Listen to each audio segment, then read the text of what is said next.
ছাত্র, শিক্ষক, কৃষক, শ্রমিক, রিক্সাওয়ালা মিলে এই দেশটাকে স্বাধীন করেছিল। কোটা বাতিলের ঘোষণাটা অবৈধ হয়ে যায়। কিন্তু তারা কি বলতেছে? তারা বলতেছে তারাই নাকি মুক্তিযুদ্ধ করেছে, তারাই নাকি মুক্তিযুদ্ধের নেতৃত্ব দিয়েছে। যে একটা অনেক কোটা ছাত্রদের উপর চাপিয়ে দেওয়া হয়েছে, এটা কোনোভাবে মেনে নেওয়া যায় না।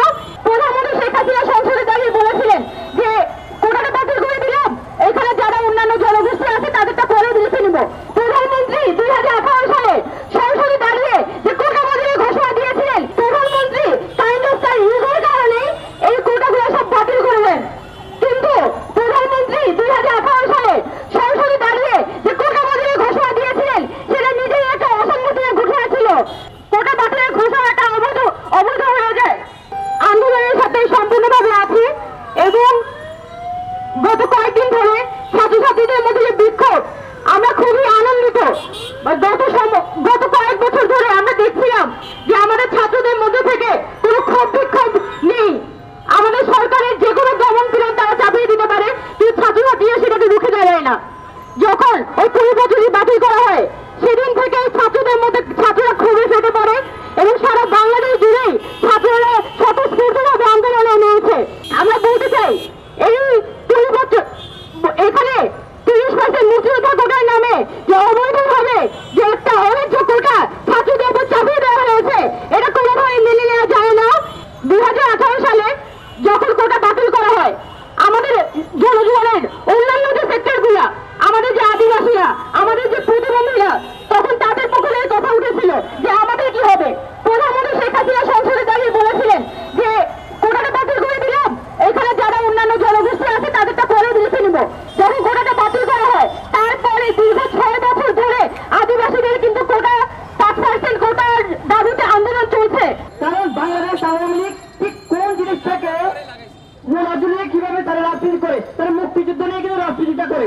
তারা বাংলাদেশে আবহাওয়ার জনতার যে মুক্তিযুদ্ধ, ছাত্র, শিক্ষক, কৃষক, শ্রমিক, রিক্সাওয়ালা মিলে এই দেশটাকে স্বাধীন করেছিল। কিন্তু তারা কি বলতেছে? তারা বলতেছে তারাই নাকি মুক্তিযুদ্ধ করেছে, তারাই নাকি মুক্তিযুদ্ধের নেতৃত্ব দিয়েছে।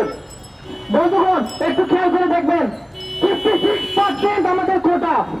পুরো পৃথিবীতে আমরা কি দেখতে পাই? আমরা দেখতে পাই কোটা মানুষের মধ্যে যে বৈষম্য, সেটা কমিয়ে আনার জন্য পুরো পৃথিবীতে প্রচার করা হয়েছে। কিন্তু আমরা কি দেখতে পাই? আমরা দেখতে পাই কোটা দিয়ে বৈষম্য করা হচ্ছে। এবং কোটার মধ্যে সবচেয়ে বেশি পার্সেন্ট কোনটা? সেটা হচ্ছে মুক্তিযুদ্ধ কোটা। তাহলে মুক্তিযুদ্ধ কোটা কিভাবে আওয়ামী লীগ কোটা হয়, আমি সেটা আপনাদেরকে একটু বলি। প্রত্যেকবার তারা ক্ষমতায় আসবে, ক্ষমতায় এসে তারা কি করবে? মুক্তিযোদ্ধাদের তালিকা প্রণয়ন করবে নতুন করে। ঠিক 5টায় প্রধানমন্ত্রী কোটা বাতিল করে নাই, তিনি কোটা বাতিল এমনিতেই করেন নাই, তার আশেপাশে যারা আছেন তারা তাকে বুদ্ধি দিয়েছেন। আমরা দেখবো যে আমাদের জাতীয় বাজেটে শিক্ষা খাতে বরাদ্দ দেওয়া হয়েছে মাত্র 1.69%। কিন্তু যখন এই শিক্ষাক্রম বাস্তবায়নের জন্য অর্থের প্রয়োজন হলো, যখন এই শিক্ষাক্রম বাস্তবায়নের দিকে আমাদের যাওয়ার প্রশ্ন এলো, এই আমাদের জাতীয় বাজেট, এই জাতীয় বাজেটে আমরা দেখবো এখন আর আমাদের মন্ত্রণালয়ের ফিনল্যান্ডের কথা মনে নাই। আমরা দেখছি যে এই বাংলাদেশে ছাত্ররা পড়াশোনা করবে, ছাত্ররা গবেষণা করবে, ছাত্ররা চিন্তা করবে। তারা যে দীর্ঘদিন যাবৎ ভোট চুরি করে, ভোট ডাকাতি করে, বাংলাদেশের মানুষের মাথার উপরে বাজেটের হাড়ি ভেঙে, মানুষের উপর শোষণের হাড়ি ভেঙে, দুঃশাসনের হাড়ি ভেঙে তারা যেভাবে আর পেটে বসে আছে, সেই ক্ষমতার জন্য তারা আরো দীর্ঘায়িত করতে পারে। এই সরকার একটা বৈষম্যের সরকার। এই সরকার